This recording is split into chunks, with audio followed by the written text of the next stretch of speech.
Queridísimos hermanos,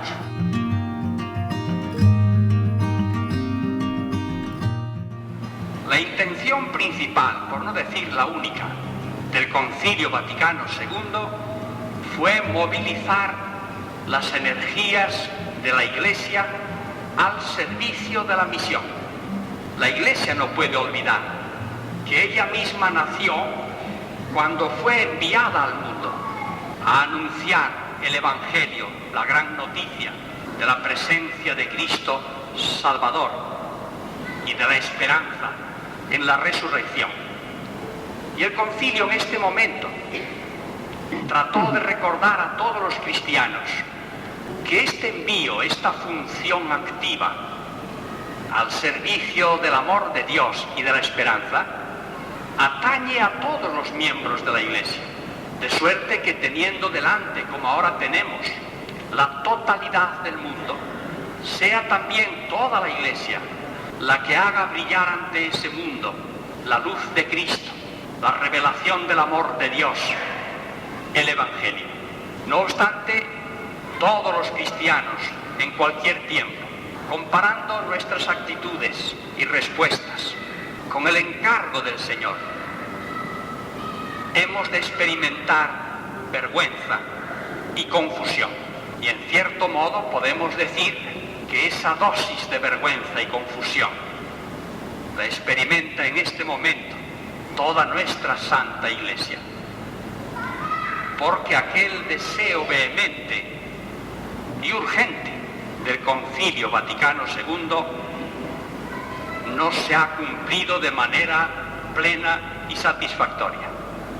En estos años recientes, en el campo de la acción misionera, junto a muchos esfuerzos generosos, ha habido un repliegue, como una inhibición por parte de muchos. Y dejando aparte otros motivos, no pocos se han replegado, se han detenido, con el pretexto de sobreestimar los valores humanos de los hombres, aunque no conozcan a Cristo, aunque no conozcan a Dios, o de sobreestimar los valores religiosos naturales, en una palabra, la buena voluntad.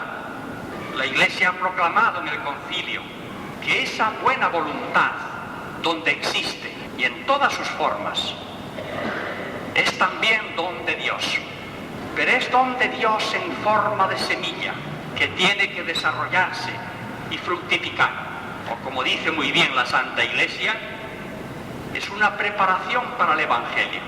En realidad la buena voluntad, los sentimientos nobles, los sentimientos religiosos de todas las religiones fuera de la Santa Iglesia son más bien una búsqueda de respuesta a los interrogantes hondos del corazón humano sobre la significación de la vida y de la muerte, sobre el valor de todo esto, sobre la posibilidad de comunicar con Dios y por tanto de obtener la afirmación de nuestra propia persona, de salvarla de la muerte, de la debilidad y de la oscuridad. Y es evidente que estas semillas tienen que desarrollarse hasta desembocar en la cosecha del Evangelio. Es evidente que esta búsqueda de respuesta tiene que apuntar a la respuesta que Dios nos da en Cristo. Es evidente que lo que es preparación del Evangelio no se puede convertir en pretexto para suplantar el Evangelio o para declararlo innecesario, como si todo fuese igual. Ha habido pues una parálisis parcial y una inhibición absolutamente infundadas y que contrarían el sentido de los dones de Dios que van preparando los campos para la cosecha final. El mismo Concilio Vaticano II, al hablar en su documento fundamental, el que habla de la Iglesia, sobre los hombres que están fuera de la misma y sobre la acción misionera respecto a los mismos, ha subrayado que gracias al Señor se puede pensar que aquellos hombres que sin culpa desconocen el Evangelio, la palabra de Cristo, desconocen a Dios.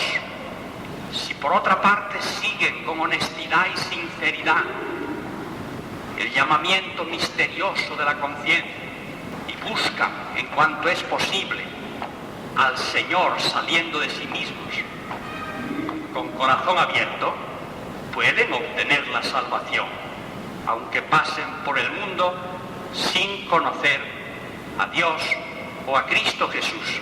Pero evidentemente, como el mismo concilio señala, esa posibilidad, lejos de frenar la urgencia de nuestra cooperación misionera, la está avivando. Primero porque no se trata solamente de que haya culpa o no haya culpa.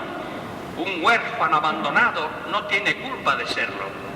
Pero es que independientemente de la culpa, es un mal, es una desgracia que el huérfano no tenga padres o no tenga el cariño equivalente al de los padres. Y de la misma manera, estas personas de buena voluntad, las que sean, tienen la desgracia de buscar y no ver, de estar desorientadas, de sentirse solitarias en medio de las tinieblas de la vida y de la muerte. Están privadas de la luz y de la esperanza y de la alegría que solo Cristo Jesús nos puede aportar.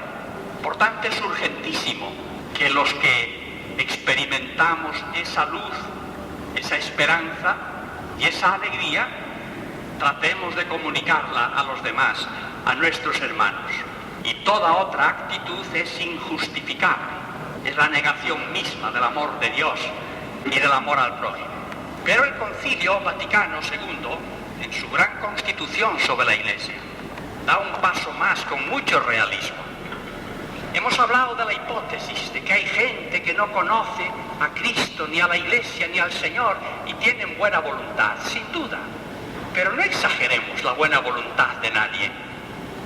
¿O es que no nos conocemos a nosotros mismos? Y a pesar de la luz, de la palabra del Señor, de la riqueza de alimentación de los sacramentos, cuán débiles somos, cuántas veces flaqueamos, en cuánto peligro estamos de desviarnos, de obcecarnos, de perdernos.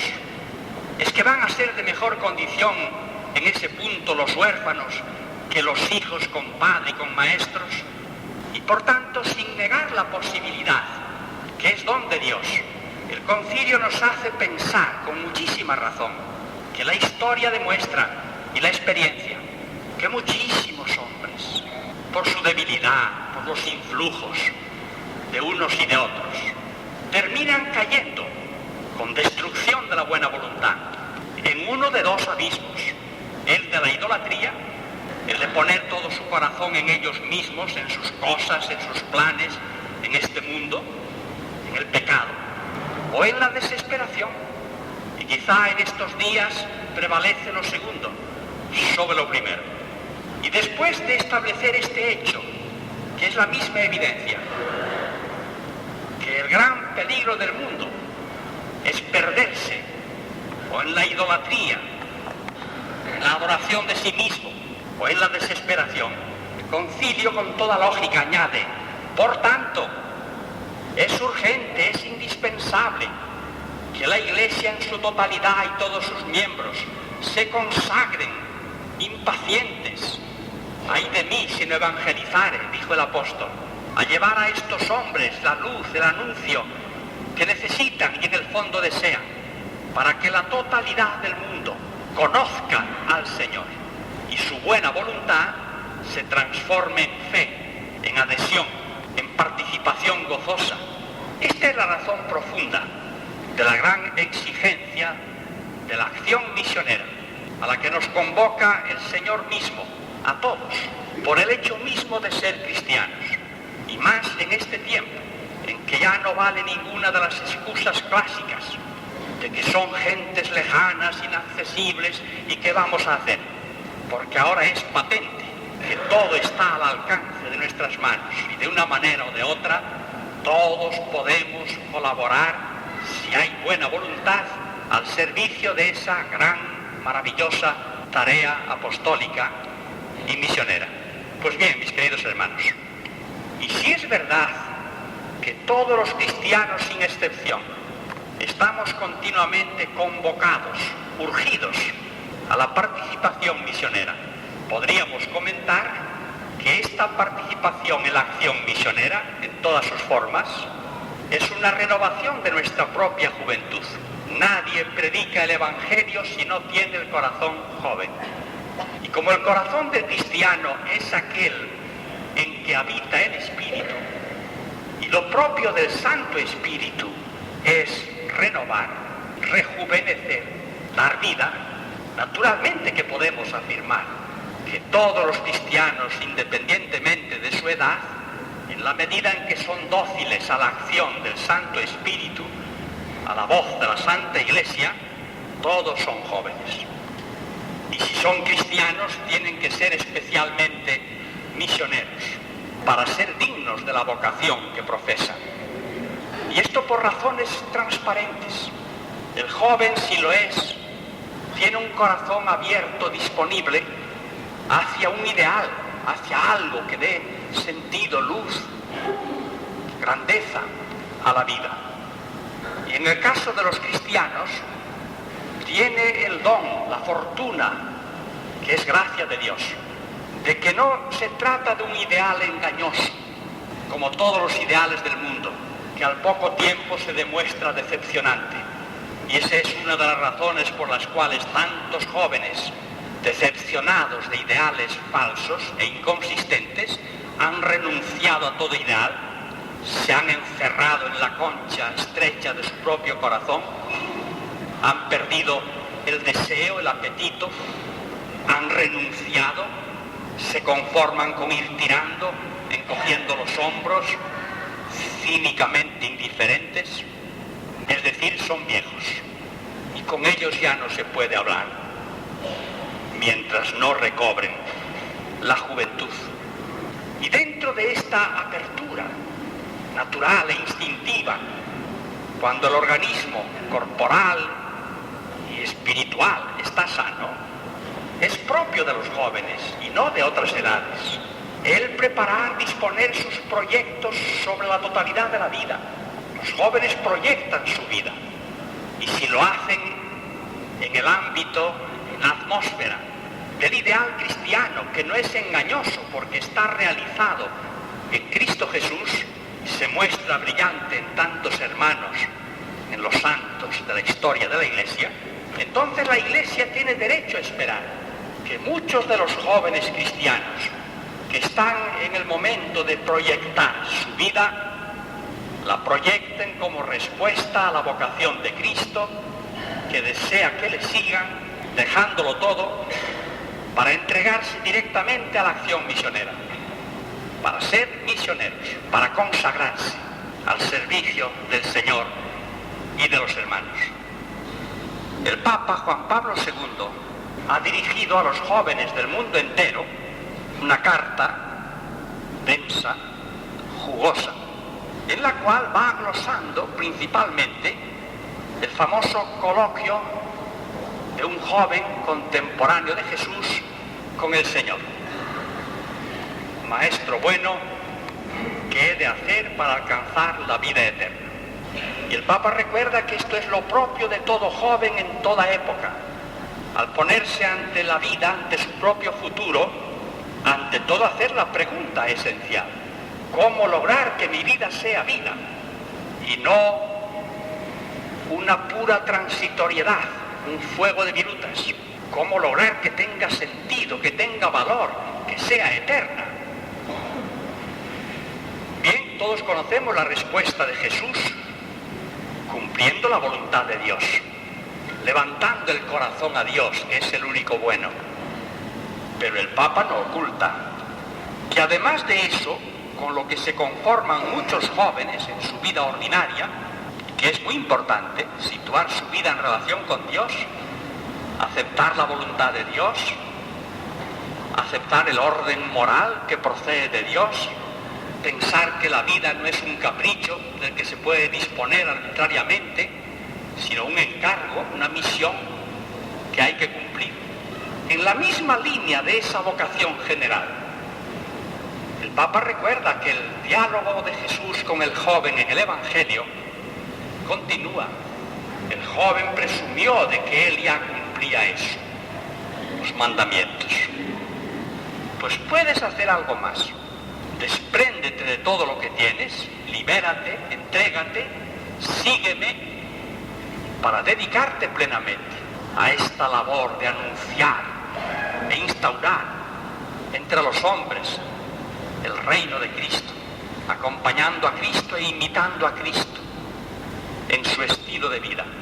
Y esta es, mis queridos hermanos, especialmente los hermanos jóvenes, la llamada especial del Señor.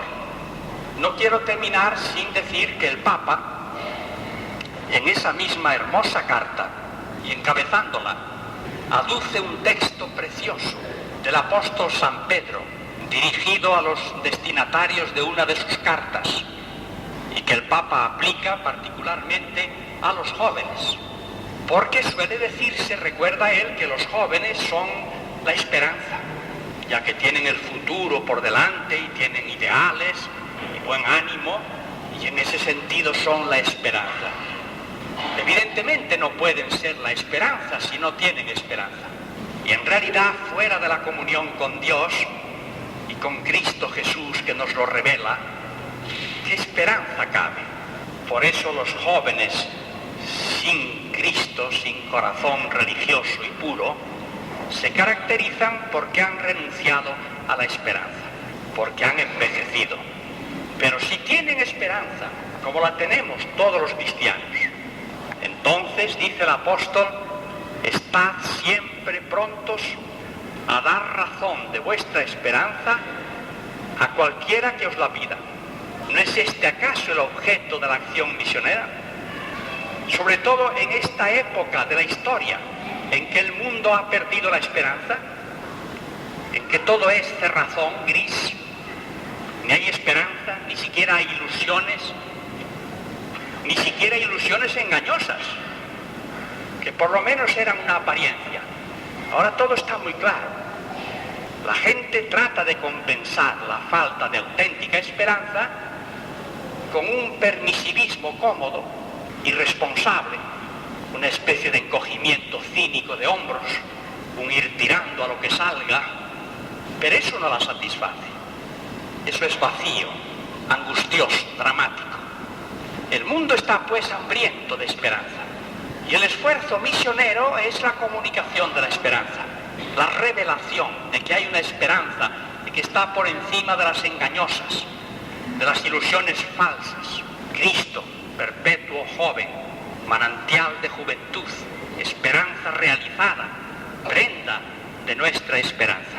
Por tanto, si la esperanza, incluso en el orden humano, es algo ligado significativamente con una juventud digna de ese nombre, esto hoy y aquí en el seno de la Iglesia significa que son los jóvenes los llamados a responder, a dar un paso, a ofrecerse como anunciadores, como portadores de la esperanza por todo el mundo.